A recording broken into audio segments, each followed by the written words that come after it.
Son las 2 en punto. Muy buenas tardes. Agradecemos a todos su puntualidad. Recuerden seguirnos a través de nuestra cuenta de Twitter. Estamos como @Andy_al-piso, Andy Colombia, y unirse también a la conversación digital con el hashtag Andy Sharing Services. Asimismo, los invitamos a contestar la encuesta de satisfacción del evento que les está llegando a sus correos electrónicos en este preciso momento. Recuerden que sus opiniones son muy importantes y muy valiosas para nosotros. Sin más preámbulos, invitamos al escenario al doctor Alain Almeida, quien nos hablará sobre la robótica en la hiperautomatización.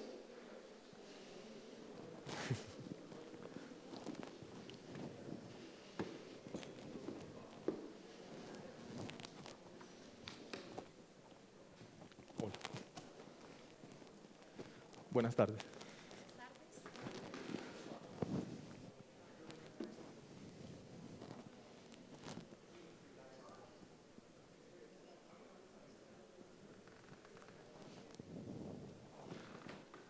Buenas tardes. Mi nombre es Alain Almeida, trabajo para KPMG Advisory Service. Soy consultor encargado de la práctica de robótica en KPMG y además de eso lidero los esfuerzos de KPMG en la región para hablar sobre temas de Intelligent Automation. Básicamente, en el día de hoy vamos a hablar de un tema que durante mucho tiempo parecía moda y ya comienza a pasar y darle vía libre a nuevos temas como puede ser el tema de la automatización. Entonces, como estamos en una universidad, yo quisiera que recordáramos un poquito de los temas de ingeniería, si hay aquí ingenieros en procesos, ingenieros industriales, ingenieros de producción, de más que esto le va a traer algún tipo de recuerdo. Entonces, uno de los grandes temas cuando uno dirige un centro de servicios compartido, dirige una fábrica, o incluso cuando uno decide pasar parte de su operación en outsourcing, es empezar a pensar en temas de productividad. Es decir, es uno de los grandes drivers el tema de la productividad. Entonces, aquí la pregunta siempre es, venga, ¿yo por qué tengo que aumentar la productividad? Normalmente, muchos aumentamos productividad por supervivencia. Es decir, si no somos capaces de mejorar la productividad, además que vamos a salir del negocio. El otro tema es la competencia. Es decir, cómo yo me hago más productivo que mi competencia de manera tal que consiga mejores márgenes. Y el tercer tema, que muy pocos en el mundo lo hacen por eso, es el tema de la excelencia. Es decir, sí, ay, qué pena, no me escuchaba bien. Es el tema de la excelencia. Entonces, las grandes empresas que hacen temas de shared service, que hacen temas de outsourcing, muchas veces lo que buscan es la excelencia, por eso aumentan la productividad. Ahora, ¿qué cosa es productividad? Es decir, si vamos a entender la productividad como un tema ya matemático, ¿cierto? Uno puede ver productividad desde varios puntos de vista. Entonces, uno es el simple producto de la eficiencia por la calidad, eso es una medición de productividad. Quizás el más aceptado es unidades producidas sobre unidades planificadas, eso también me da a mí el tema de la productividad, o tiempo utilizado sobre tiempo disponible. Y este de tiempo utilizado sobre tiempo disponible es el que normalmente cuando hablamos de robótica y centros de servicios compartidos tiene mucho sentido y enseguida vamos a ver por qué. Si se dan cuenta, muchas veces la gente dice, yo para ser productivo necesito aumentar mi producción, es decir, para tener mejores índices de productividad, y si se dan cuenta eso no tiene nada que ver. Es decir, el tema de la productividad no tiene que estar porque completamente asociado a un incremento de la producción. Y este es uno de los grandes errores que hacen algunas plantas que empiezan a aumentar la producción porque eso debería darles mejor productividad.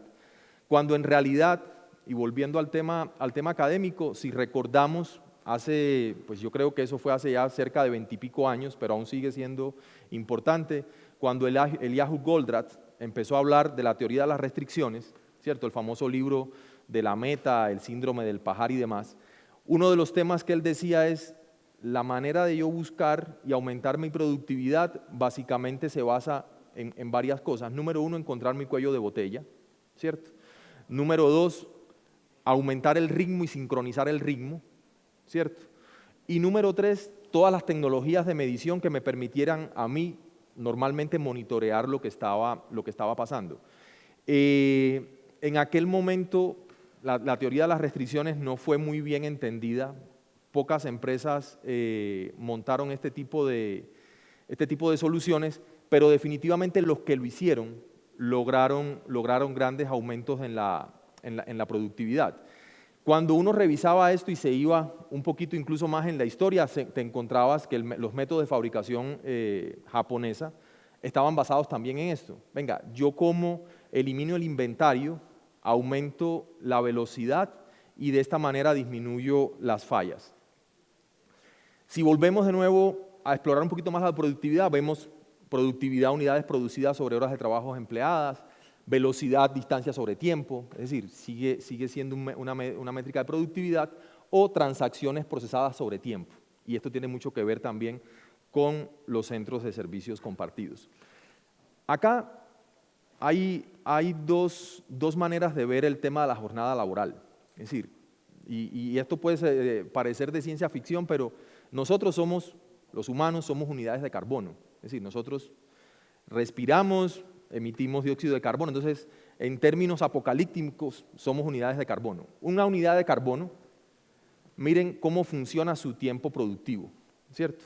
Entonces, el contenido de trabajo total y el tiempo improductivo. Del contenido de trabajo total, y esto lo podemos hacer en una jornada de 8 horas, miren el contenido básico, qué tramo es. Luego vemos el contenido de trabajo suplementario por deficiencias en el diseño y la especificación, ¿cierto? El contenido suplementario por métodos ineficaces de producción o funcionamiento, es decir, errores en nuestros procesos. El tiempo improductivo debido a deficiencias en las gerencias y el tiempo improductivo debido al trabajador. Entonces, miren de las 8 horas, cuánto efectivamente nosotros, unidades de carbono, somos productivos. Veamos las unidades de silicio. Me refiero a qué cosa, a los computadores utilizando robots de software, ¿sí? El contenido básico del trabajo y abajo el tiempo improductivo debido a fallas o cambios tecnológicos. Es decir, el robot no se cansa, el robot no se aburre, el robot no tiene un mal día, el robot nada. Esto funciona porque funciona. Viendo esto, cuando uno monta un centro de servicios compartido, uno lo que dice es cómo yo aumento mi velocidad para generar valor. Y ese es el throughput, ¿cierto? Y básicamente la expresión es, el throughput es igual a las salidas menos a las entradas variables sobre las entradas constantes que yo tengo en mi proceso. El secreto de cualquier centro de servicios compartidos, incluso para dar medición a los que pagan los servicios, es esto. ¿Cómo yo aumento el throughput? ¿Cierto? Damos por seguro la calidad, es decir, tiene que ser un throughput con calidad, ¿cierto? Pero esto es lo que uno busca. Y cuando yo voy a sacar un proceso a un centro de servicios compartido, la comparación, aparte de todo lo que uno hace de microlocalización y en qué país lo pongo y si hablan inglés o no sé qué cosa, es esto. Oiga, si yo pongo a pagar facturas en un centro de servicios compartido, ¿va a ser el throughput mayor o menor de que si lo tengo acá local? ¿Cierto? Esa es la verdad de lo que uno busca. Ahora, ¿qué pasó? Llegaron los robots de procesos y los robots de procesos cambiaron esto por completo. La robótica de procesos, y acá afuera en el primer piso están los amigos de Enterdef que venden soluciones de robótica.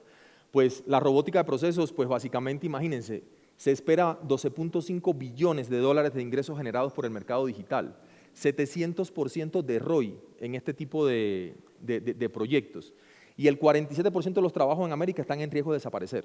Ya comenzaron a desaparecer, esa es la realidad, ¿cierto? Ahora, cuando uno habla de robótica, aparecen un poco de discursos disruptivos, pero en realidad un robot lo que hace es esto, ¿sí? Es decir, un robot es capaz de abrir correos adjuntos, es capaz de copiar y pegar información, buscar información en la web, seguir reglas de decisión, ¿cierto?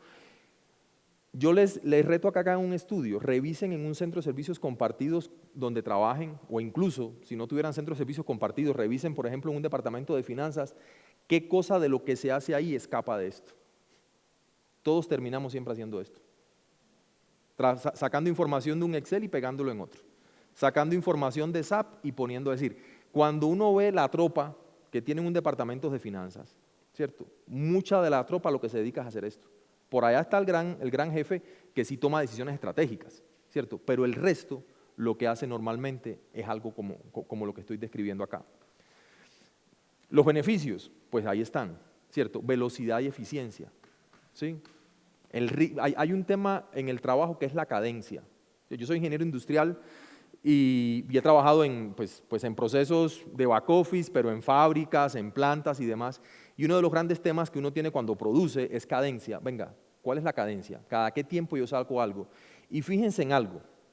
Hagan la prueba ustedes mismos, empiecen por la mañana a digitar. Vean lo que pasa a la hora. Vean lo que pasa a las horas. Es decir, ya no digitan a la misma velocidad. Somos humanos, ¿cierto? Y la cadencia va bajando. Cuando la cadencia va bajando, definitivamente el throughput de la organización se ve afectado. Los robots no tienen eso. Es decir, el robot mantiene la cadencia, número 1. Número 2, la escalabilidad. Hoy yo tengo un proceso, tengo 10 personas. Mañana me gano un cliente nuevo. Necesito procesar, no sé, supongan que es un centro de servicios compartido que se dedica a hacer pagos. ¿Qué debo hacer? Contratar 10 personas más, conseguir 10 mesas más, buscar quizás otro edificio, porque no cabemos en el mismo edificio. El tema de los baños, es decir, escalar en unidades de carbono es muy complicado. Cuando uno habla de los robots, pues básicamente, ¿qué hago yo? Pongo otra licencia del software en otra máquina y automáticamente yo dupliqué la velocidad de mi proceso. Y si físicamente no tengo espacio para poner ese otro computador, simplemente consigo una máquina virtual en Internet, en Amazon, mando el proceso hacia arriba y ya lo escalé. Entonces, miren qué rápido uno escala. Básicamente, mejora continua, ingresos, los costos, es decir, todo esto es controlado completamente cuando uno utiliza robótica. Cuando uno utiliza unidades de carbono, o sea, nosotros, díganme quién sabe aquí cuánto le cuesta contratar nuevas personas, cuánto le cuesta la rotación en un centro de servicios compartidos, en un call center, ¿cierto? Normalmente uno habla de los costos solamente del costo salarial, el costo locativo y demás, pero cuando una persona se me aburre y se me va, y yo tengo que contratar otro más, y tengo que entrenarlo, y comete errores durante el entrenamiento, ¿cierto? Yo ahí estoy infringiendo en unos costos que normalmente no mido, o que no se los asocio al proyecto, ¿cierto? Entonces, con robótica sí lo podemos hacer. Uno habla de estas cosas y dice, no, pero ¿eso dónde es? Esto es Bancolombia. Pero no Bancolombia hoy. Esto es Bancolombia hace 5 años. Y miren el ROI de Bancolombia, 1300%, utilizando robótica. ¿Sí? Cuando revisamos Colombia, ¿qué tenemos?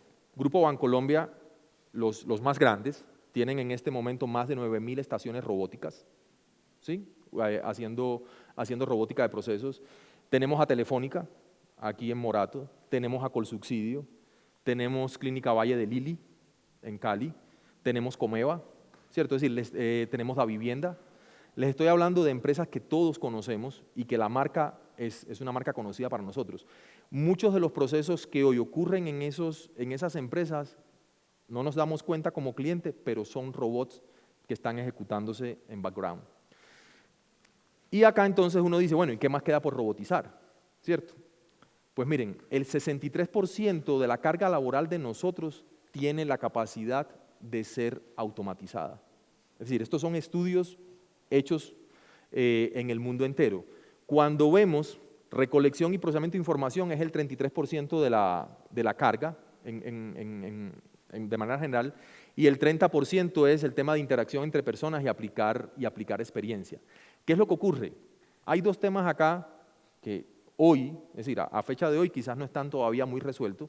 Trabajo físico no predecible, ¿sí? Que ahí hay todo un tema, pero los que les guste Internet, entren a YouTube, busquen esta empresa, Boston Dynamics, y van a ver lo que han desarrollado en robótica no predictiva para engines, es decir, máquinas que se mueven que parecen humanos. Entonces, este trabajo físico no predecible ya es una cosa que dentro de poco quizás esté resuelto. ¿Qué queda? Gerenciar a otros. Ahí sí está como difícil, ¿cierto? Porque gerenciar a otro es la empatía y las máquinas todavía el tema de la empatía no lo tienen muy resuelto. Ahora, ya hablamos de robótica. ¿Qué cosa es hiperautomatización? Si uno analiza cómo funcionamos nosotros los humanos, esta es la escala. Es decir, nosotros normalmente cuando hacemos trabajos repetitivos, ¿qué hacemos? Automatización basada en procesos, ¿sí? Son unas reglas muy bien definidas, ¿sí? Entonces, todos los meses tengo que hacer el cierre contable. Para hacer el cierre contable tengo que aplicar unas reglas contables que están escritas, que son matemáticas, ¿cierto? Tengo que mandar un correo con una información, es decir, todo está ahí muy bien definido. Por lo tanto, la robótica cubre esta primera parte, ¿cierto? Muy sencillo. Después, ¿qué viene? Aprendizaje mejorado. Es decir, que las computadoras sean capaces de, una vez que vean lo que yo hago, aprendan de lo que yo hago y traten de repetirlo, ¿cierto? Entonces aquí ya hablamos de capacidad para trabajar con datos no estructurados. Yo tengo un ejemplo que siempre lo hago y que además que lo conocen, que es el tema de Watson Oncology. Watson Oncology es un sistema desarrollado por IBM sobre la inteligencia artificial de Watson, un producto de ellos, y funciona como un método, como un médico, como un oncólogo.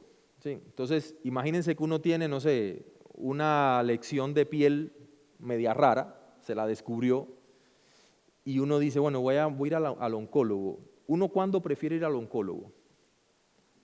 Este viernes, que viene Semana Santa, y que el oncólogo lo que está pensando es en irse para la finca o para Cartagena, que tiene la cabeza en todo menos en lo que yo voy a hacer. ¿Sí? No, uno dice, no, yo mejor voy el lunes por la mañana, que el señor está fresquito, que me va a entender.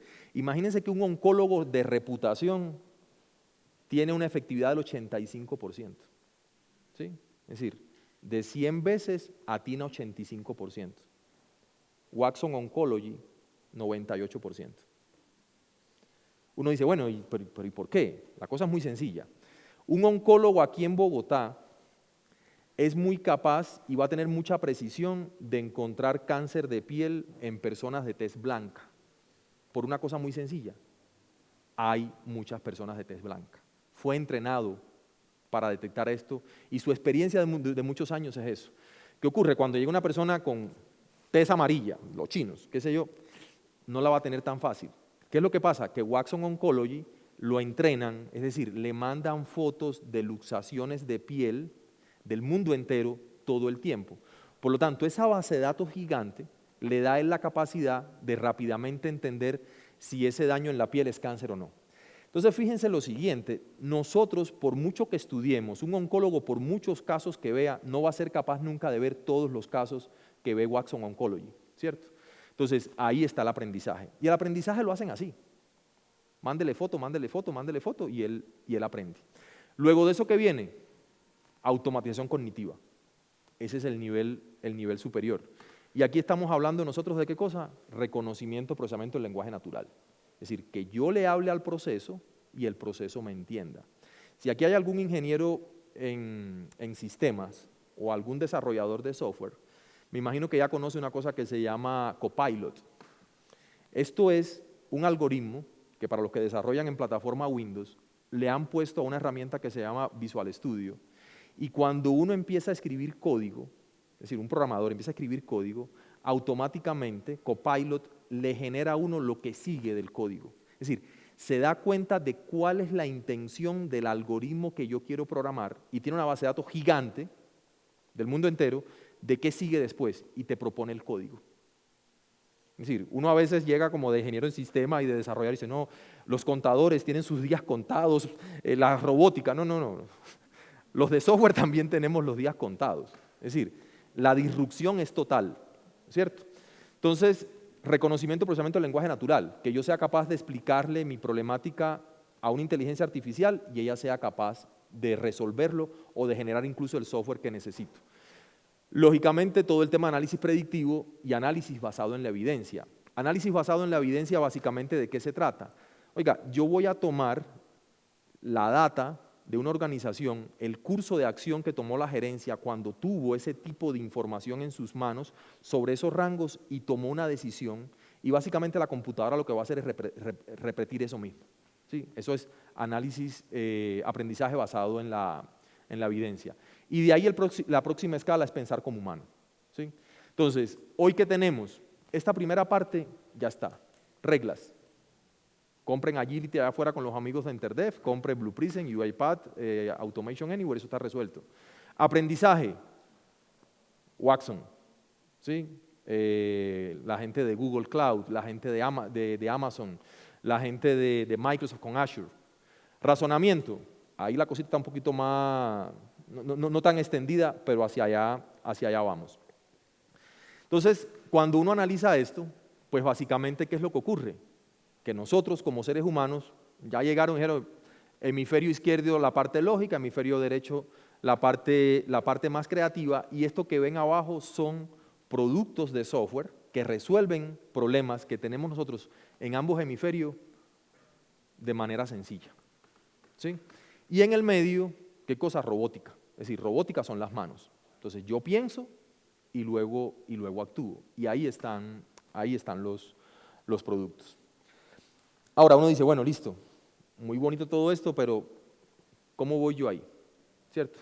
Aquí, ¿qué tienen ustedes? Tienen un listado de procesos candidatos a ser hiperautomatizados en centros de servicios compartidos.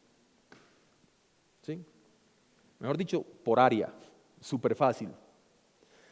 Cuando ustedes regresen a sus centros de servicios compartidos, cuando regresen a sus empresas, hagan una revisión. Siéntense con la gente que maneja eso y digan, venga, tenemos las entradas de diarios manuales, las tenemos automatizadas, ¿sí o no?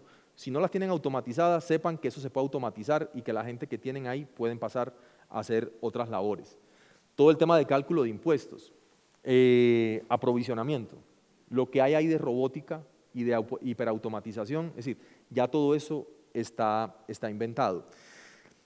Hay una teoría de hace pocos años que dicen que la próxima colonización de los países subdesarrollados va a ser por esto.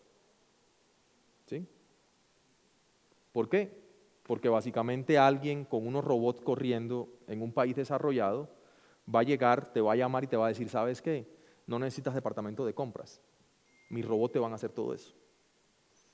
Y los robots te van a hablar en idioma español, se van a conectar a un call center, van a entender lo que están hablando, le van a contestar al usuario utilizando esto. ¿Sí? Entonces, aquí hay un tema. Hay empresas que dicen, yo no quiero invertir en eso, porque ¿qué van a decir mis trabajadores? ¿Sí? Pues sepan una cosa, o invierten ustedes, o esos trabajadores se van a quedar en la calle igual porque la competencia va a invertir y nos va a desplazar. Esa es la realidad. Aquí entonces viene la otra preocupación, ¿qué hago con las personas? ¿Cierto? Si yo sustituyo a todo el mundo por robot y por hiperautomatización, ¿qué hago con las personas? Pues básicamente es una evolución del empleo. Entonces, ¿qué es lo que ocurre? Hoy en muchas empresas yo tengo muchachos graduados de una universidad que pagaron un poco de plata por estudiar en esa universidad, se graduaron, no sé, de contador público, de economista, y lo tengo sentado en una silla pasando información de un Excel a SAP. Para eso lo mandamos a la universidad. ¿Sí? Entonces, es muy diferente cuando yo cojo a ese muchacho, venga, usted es contador público, pero usted lo que va a hacer hoy, en vez de estar digitando como una máquina, usted lo que va a hacer es supervisar un clúster de 10 inteligencias artificiales que van a hacer el cierre contable de la compañía. ¿Sí? Es decir, el cambio es total. Lo que pasa es que nosotros, los white collar, ¿cierto? Los que trabajamos en oficina, nunca entendimos cómo ocurrió esto en el blue collar, es decir, los que trabajaban con overoles en las fábricas. Pero ustedes saben que hace muchos años llegaron los japoneses y dijeron, oiga, las fábricas de automóviles se pinta con robots, se solda con robots. Y decían, bueno, ¿y qué hago con el señor que sabe soldar? No, ese señor lo voy a sacar de ese trabajo tan peligroso y lo voy a poner frente a un computador a monitorear los brazos mecánicos que están soldando, que están pintando. ¿Cierto? Entonces, el señor recibió un curso de monitoreo de robots. Es decir, ya el señor no era con una brocha, con una pistola pintando, sino monitoreando. Cuando uno se va, por ejemplo, más atrás en la historia, al tema de la tela, de los telares, ¿cierto? Cuando la Revolución Francesa y cuando el tema de los tejedores de Lyons y todo este cuento que salió el telar mecánico, ¿qué pasaba? Sustituí la gente que tejía a mano por un telar, ¿cierto? Y eso tenía más productividad. Pero cuando yo cogí el telar y lo reproduje varias veces y lo automaticé, ¿qué hice yo? Puse entonces a una persona, que si van a China o a Japón lo podrán ver, en patines, a recorrer 10 telares y con una pantalla, una tableta, con una interfaz en LabVIEW, a coger y monitorear ese proceso de tejido. ¿Sí? Es decir, no es lo mismo estar empatando hilos en un telar que monitorear un proceso robótico. Aquí funciona igual. Entonces, ¿qué hacemos nosotros, los humanos? Pues nos tocará hacer esto. ¿Sí? Tendremos que entender en qué cosas somos buenos. Es decir, ¿nosotros para qué somos buenos?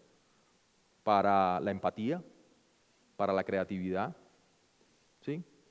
Porque eso no nos cansa. Sí, es decir, si uno siendo empático, fíjense que uno va a una fiesta y se divierte porque está siendo empático todo el tiempo, pasando bueno con los amigos. Es decir, de eso no nos cansamos. Nos cansamos de repetir algo todo el tiempo, de digitar lo mismo, de hacer lo mismo, pero en una fiesta no. Entonces, tendremos que encontrar esto y dedicarnos a eso. Para terminar, yo les digo, no termina acá, sigue esto.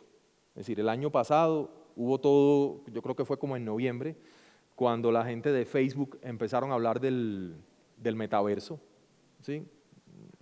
Como lo dijo Zuckerberg, pues todo el mundo empezó a hablar de eso, que eso era el último descubrimiento y realmente pues eso se venía hablando hacía ya varios años, incluso había un libro que hablaba sobre esto. Lo que sigue es esto, telepresencia, avatares y realidad aumentada. Entonces, ¿qué es lo que ocurre? Imagínense esto, hoy los centros de servicios compartidos normalmente están hechos para hacer temas contables, económicos, de compras y demás. Imagínense un centro de servicios compartidos para ayudar a la gente a reparar las cosas de su casa. ¿Y esto cómo funciona? Simplemente estos cascos de realidad virtual o estas gafas van a costar nada, ¿sí?